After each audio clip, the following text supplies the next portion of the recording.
అలవాటు 24 గంటలు రెడీగా ఉంటాం కాబట్టి ఒక ఫోన్ కాల్కి వెంటనే స్పందిస్తామని. కార్పొరేట్ వైద్యాన్ని తీసుకొచ్చినటువంటి మొట్టమొదటి ఎండి డాక్టర్ ఎవరైనా ఉన్నారంటే వైరాలో డాక్టర్ కాపా చంద్రకళ గారే. మహిళలకి మెయిన్ గా వాళ్ళు ఆరోగ్యం గురించి అవగాహన కల్పించడం, అట్లాగే పోషక విలువల గురించి, వాళ్ళకి ఆర్థిక స్వావలంబన గురించి. ఆమె నెంబర్ కూడా 1 నెంబర్ వచ్చింది, నెంబర్ 1. మరి అదే స్థానంలో నెంబర్ 1గా మరి అందరూ గెలిపించాలని మనస్ఫూర్తిగా కోరుకుంటున్నాం. సర్వికల్ క్యాన్సర్ అనే విజృంభిస్తుంది. చాలా మంది క్యాన్సర్ బారిన పడుతున్నారు. అలాగే బ్రెస్ట్ క్యాన్సర్ కావచ్చు, ఇలాంటి వాటి మీద అవగాహనతో పాటు వాళ్ళకు కూడా ఉచిత క్యాంపులు కూడా అరేంజ్ చేసే ఆలోచన ఉంది. Hi, welcome to Suman TV Khammam. ఈ రోజు మనం వైరా మున్సిపాలిటీలో అయితే ఉన్నాము. 6వ వార్డుకు సంబంధించి కాంగ్రెస్ అభ్యర్థిగా చంద్రకళ గారు అయితే ఉన్నారు, కాపా చంద్రకళ గారు. ఈ 6వ వార్డు నుంచి గతంలో కూడా ఆవిడ గెలవడం జరిగింది. సో మళ్ళీ ఈసారి అభ్యర్థిగా బరిలోకి దిగారు. అమ్మ నమస్తే. నమస్తే అండి. నమస్తే అండి. మీరు డాక్టర్ గా ఆల్రెడీ ఇంత ముందు కూడా రాజకీయంలో సేవా కార్యక్రమాల్లో 20 సంవత్సరాలుగా చేస్తూనే ఉన్నారు. సో దాని గురించి చెప్పండి మేడం. గత 20 సంవత్సరాలుగా వైద్య సేవలు అందిస్తున్నాను.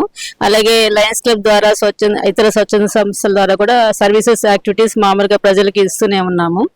ఈసారి మరింత సేవలు పెంచుకునేందుకు రాజకీయాల్లోకి ప్రవేశించాము. నేను కాంగ్రెస్ అభ్యర్థిగా 6వ వార్డుకి పోటీ చేస్తున్నాను.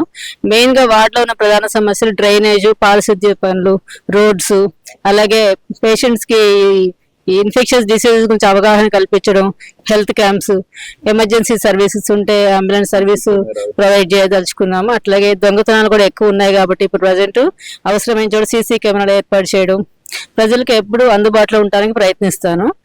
ఇంతకుముందు కూడా మాకు ఎప్పుడు అలవాటు 24 గంటలు రెడీగా ఉంటాం కాబట్టి ఒక ఫోన్ కాల్కి వెంటనే స్పందిస్తామని ప్రజలకి తెలియజేసుకుంటున్నాను. సో ఇప్పుడు మాకు అత్యధిక మెజార్టీ తోటి మీరు ఓటు వేసి 1వ నంబరు హస్తం గుర్తు మీద ఓటు వేసి గెలిపించాలని ప్రార్థిస్తున్నాను. సో గతంలో కూడా చూసుకున్నట్టయితే చాలా మంది పేద ప్రజలకి చాలా స్వచ్ఛందంగా సేవలు అందిస్తూ మీరు తలలో నాలుకలాగా మెసులుతున్నారు ప్రజలకి. సో అలాగే వికలాంగులకి చైర్లు పంచడం కానీ, లయన్స్ క్లబ్ ద్వారా మిగతా ఇతరత్ర సేవలు కానీ మీరు కానీ మీ వారు కానీ అందజేయడం జరుగుతుంది. సో ఆ సేవా కార్యక్రమాలు వీటికి మీకు ఎంతవరకు దోహదపడతాయని చెప్పి మీరు అనుకుంటున్నారు? వీటికి ఇప్పుడు మేము ఇంతకు ముందు మా పర్సనల్ గా మా సొంత ఖర్చులతో ఇవ్వగలిగే వాళ్ళం. ఇప్పుడు వాటితో పాటు గవర్నమెంట్ నుంచి వచ్చే సంక్షేమ పథకాలు కూడా వాళ్ళకి అందుబాటులో చేస్తాం. అలాగే ఆ పాత సర్వీసెస్ కూడా మేము కంటిన్యూ చేస్తూనే ఉంటాం. అలాగే చెప్పండి సార్, మీ సతీమణి గారు మరి మరోసారి బరిలోకి దిగుతున్నారు. సో మీ సహకారం ఎలా ఉండబోతుంది ఈ వార్డుకి కానీ ఈ వైరా మండలానికి కానీ? మేము కూడా గత 20 సంవత్సరాల ద్వారా లయన్స్ క్లబ్ అనే స్వచ్ఛంద సంస్థ ద్వారా అనేక సేవా కార్యక్రమాలు ఈ చుట్టుపక్కల గ్రామ ప్రజలు కావచ్చు, వైరా మండల ప్రజలకు కావచ్చు, నేను కూడా లయన్స్ క్లబ్ లో అతి ఉత్తమమైన పోస్ట్ గవర్నర్ గా కూడా చేయటం జరిగింది.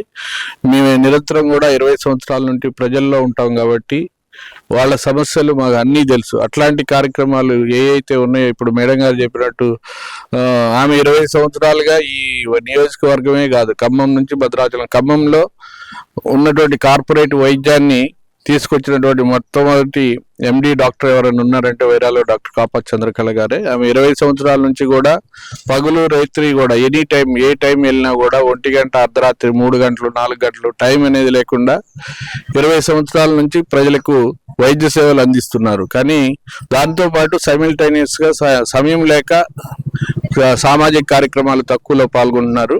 ఇప్పుడు ప్రజలకి కనుక గెలిపించి మంచి మెజార్టీతో గెలిపించి ఆమెను రాజకీయ నాయకురాలుగా గెలిపించినట్లయితే భవిష్యత్తులో ప్రజలు ఊహించిన విధంగా ఈ వార్డు అన్ని వార్డుల కంటే మొట్టమొదటి స్థలంలో పెట్టడానికి ప్రయత్నం చేయటమే కాకుండా నా భూతో నా భవిష్యత్ అన్నట్టు ఈ వార్డుని అభివృద్ధి చేస్తానని వార్డు ప్రజలకు తెలియజేస్తున్నాం.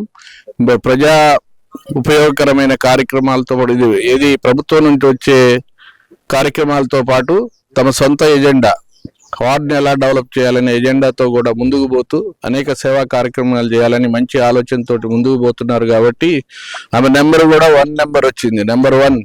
మరి అదే స్థానంలో నెంబర్ 1గా మరి అందరూ గెలిపించాలని మనస్ఫూర్తిగా కోరుకుంటున్నాం. అలాగే ఆల్రెడీ కాంగ్రెస్ ప్రభుత్వం చేపడుతున్న సంక్షేమ పథకాలే కానీ వీటి గురించి కానీ ఎలా ముందుకు వెళ్తుంది ఈ ప్రభుత్వం అనే దాని మీద మాట్లాడాలంటే ఏం చెప్తారు? మీరు వైరాలో చూసుకున్నట్లయితే ఇంతకుముందు గతంలో ఇచ్చింది కూడా పేదలకి ఇల్లు ఇచ్చింది కూడా కాంగ్రెస్ ప్రభుత్వమే. ఇప్పుడు కూడా మొన్న 500 ఇళ్ళకు పైన ఇంకా మన వైరా మండలం వైరా సిటీ టౌన్ లోనే ఇచ్చినటువంటి ఘనత మా ఎమ్మెల్యే గారిది. రాబోయే రోజుల్లో కూడా ఎవరికైతే ఒక్కళ్ళకు కూడా వదిలిపెట్టకుండా ఇందిరమ్మ ఇల్లు ఇచ్చే పథకాలను బట్టి ప్రతి ఒక్కళ్ళకి కూడా అందజేస్తారు. దాంతోపాటు నిన్న ఎమ్మెల్యే గారు చెప్పారు, అనేక వైరాని సుందర నగరంగా, ఎందుకంటే ఇటు పోతే మరి మధురకు పోయేటడు నుంచి వచ్చే వాళ్ళు కావచ్చు, ఇటు కొత్తగూడెం నుంచి భద్రాచలం నుంచి మరి సత్తుపల్లి అన్నిటికీ జంక్షన్ వైరా కాబట్టి వైరా రోడ్డు కూడా, మార్కెట్ రోడ్డు కూడా 3 అడుగులు వెనక్కి జరపడానికి ఆల్రెడీ వైడన్ చేయడానికి అది కూడా కార్యక్రమం తీసుకున్నారు. సెంట్రల్ లైటింగ్ అని, మంచి ప్రజలకి రిక్రియేషన్ కావాలని పార్కు కూడా ఒక 2-3 ఎకరాల్లో వాకింగ్ ట్రాక్ కావచ్చు, ఇట్లాంటి అన్ని సదుపాయాలు కూడా భవిష్యత్తులో చేయబోతుంది మా ప్రభుత్వం. బేసిక్ గా ఇంటిగ్రేటెడ్ స్కూల్స్, 100 బెడెడ్ హాస్పిటల్ ఇవన్నీ కూడా పూర్తి చేసుకుని 3 సంవత్సరాల్లో ముందుకు పోతుంది. మేము కోరేది ఒకటే, ప్రజలకు ఎవరికైతే మరి ఇవాళ అధికారంలో ఉంది కాబట్టి చేయగలుగుతాం ఇవన్నీ. మరి మీరు వేరే పార్టీకి ఓటేసి ఆ ఓటుని విలువ తగ్గించకుండా అధికార పార్టీకి ఓటేసి గెలిపిస్తే కనుక ఖచ్చితంగా ప్రజలందరికీ కూడా ఆ సదుపాయాలు అందే విధంగా మా గవర్నమెంట్ చూస్తుందని తెలియజేస్తున్నాం. ఓకే మేడం, ముఖ్యంగా ఒక మహిళా అభ్యర్థిగా మీరు బరిలోకి దిగుతున్నారు. మహిళల సమస్యలు అంటే ఏమున్నాయి, వాళ్ళకి ఎలాంటి సమస్యలకి వచ్చిన ముందున ఎలాంటి హామీ ఇవ్వగలుగుతారు? మహిళలకి మెయిన్ గా వాళ్ళు ఆరోగ్యం గురించి అవగాహన కల్పించడం, అట్లాగే పోషక విలువల గురించి, వాళ్ళకి ఆర్థిక స్వావలంబన గురించి స్క్రీనింగ్ క్యాంప్స్ అవన్నీ మేము కండక్ట్ చేయదలుచుకున్నాం.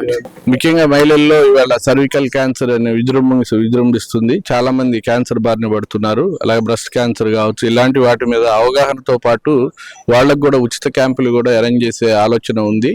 వాళ్ళల్లో స్క్రీన్ చేసి అవసరమైతే వ్యాక్సినేషన్, ఎందుకంటే ఇవాళ 14 వయసు లోపల ఆ వ్యాక్సిన్ చేస్తే ఆ క్యాన్సర్, సర్వికల్ క్యాన్సర్ రాకుండా ఉంటుంది. ఆ వ్యాక్సిన్ ఖరీదు ఎక్కువగా 3,000 నుంచి 6,000 3 డోసులు ఇవ్వాల్సి ఉంటుంది కాబట్టి అందరు ప్రజలకి అందుబాటులో లేదు. అటువంటిది ఏదైనా అవకాశం స్వచ్ఛంద సంస్థలు కలిసి ముందుకు వస్తే గనక మొట్టమొదటిగా ఇక్కడే స్టార్ట్ చేయడానికి మేము ప్రయత్నం చేస్తాం.